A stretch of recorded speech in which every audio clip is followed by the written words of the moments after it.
sorcery is awesome. Hello, my fellow Tarnished, and welcome today as we delve into the world of Dragon Incantations. But not just any Dragon Incantations. We care not for the rot, and we say bye to the burn.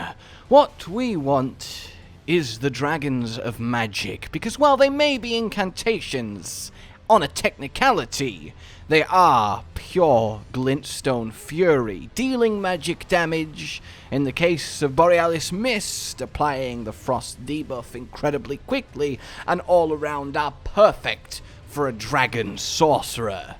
Aided massively by just how much you can boost magic in this game, and how weak most things tend to be, well, to magic, you can end up blasting down bosses in 2-3 breaths until there's nothing left and they're bereft of breath as you have become the bringer of their death.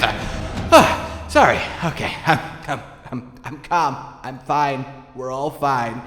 So, the Dragon Incantations in question then, as you, well, might be seeing, are Borealis' Mist, which is, of course, obtained by defeating Borealis in the mountaintops of the Giants on the freezing lake, and then, of course, Smarag's Glintstone Breath, which is obtained by defeating, well, Smarag in the Liurnia of the Lakes. He is the dragon in front of the Glintstone Key to get into the Academy. You grab them both for Dragon Hearts at the Dragon Communion Cathedral in Caelid, and that's all well and good. Both cost massive amounts of FP, and both need a fairly nice amount of Faith and Arcane to use. 23 and 15 respectively. And as they are big named dragon breaths, you can cast them in the air, which is always a nice little bit of utility. There is an initial triple hit burst, and then a further more potent triple hit burst if you keep going, and altogether it just does an absolute obliteration amount of damage. Yes, it's not the easiest thing to land if you are being pressured, though having a dummy mimic to, well, just sit there and draw the boss's attention while you roast it in the might of the primeval current is definitely a worthy strategy, and I mean, this is up there with the same level of power as Dragon Lightning and almost Bleed. It really is just walk into fight, cast move a couple times, collect your reward, well done, gold stars all round, and that's always a lot of fun. Testing out these, well, Glintstone Dragon Breaths have always been on my to-do list. I was always confused why they didn't have int requirements, because, I mean, in the case of Smarag's, it's literally pure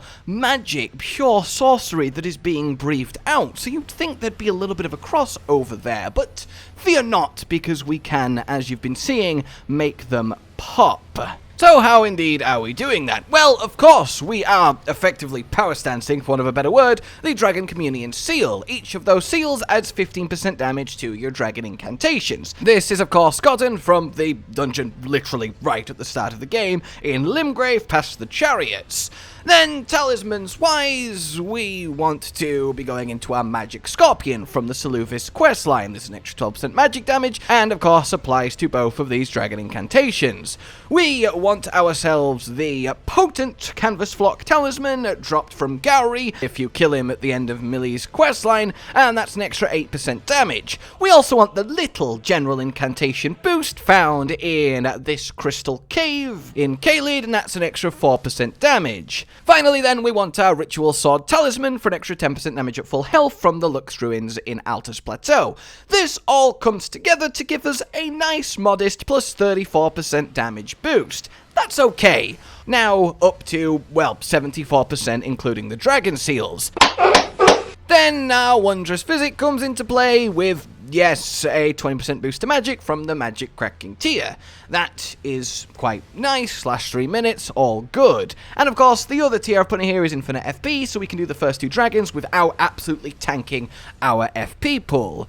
Stats-wise, as you can see, it's quite the nice little spread. Of course, we've got our Arcane at 80, Faith as high as we can with leftover points to get as much incantation scaling on our Dragon Communion Seal as possible, and then when it comes to Mind, 22 is the perfect sweet spot to do a full cast of the dragon without being interrupted losing FP. You basically cast a full dragon, drink a flash, cast a full dragon, so on and so forth. We really don't need to pump it because it does so much damage we don't actually need that many casts. The rest of the point points, really do as you please. And then we go with the true supporting cast here. Golden Vow, of course, from the shack in Mount Gelmir for 15% extra damage. But here is the cincher, as it is with a lot of magical ranged options in the game, Terra Magica, the zone on the ground that increases your magic damage output by 35%.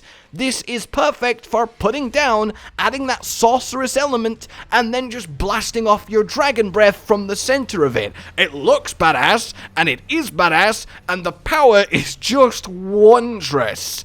I mean, when I'm there just easily solo killing Melania in like 4 dragon breaths, you know that things are working out pretty well.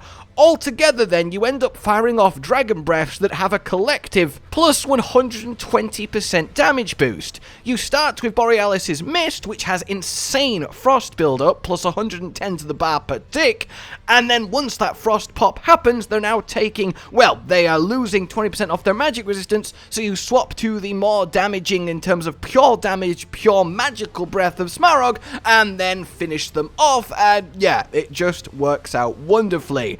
Sadly, I did, of course, die to the Elden Beast here. I got a little bit too greedy, but I mean, look at the damage I did to him in just the opening breaths. It's absolutely ludicrous, and it's so much fun. And it's pretty, right? The pure Glintstone breath looks so good. It's so satisfying. I wish these incantations had a bit of hyper armor. They really do deserve to have that. They really take some proper positioning, but I guess that adds to the satisfaction of actually managing to cast them. Of course, you're probably wondering, what about PvP? Well, the thing is, to put it frankly, a lot of people really struggle to dodge them. There is 3 instances of damage, and then 3 more instances of damage in a massive arc that stretches really far away.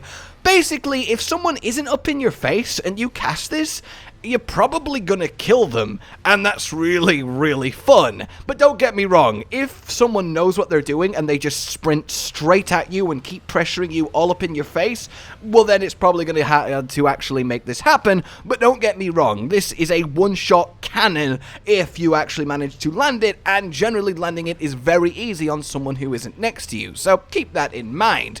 Other than that then, that's pretty much it.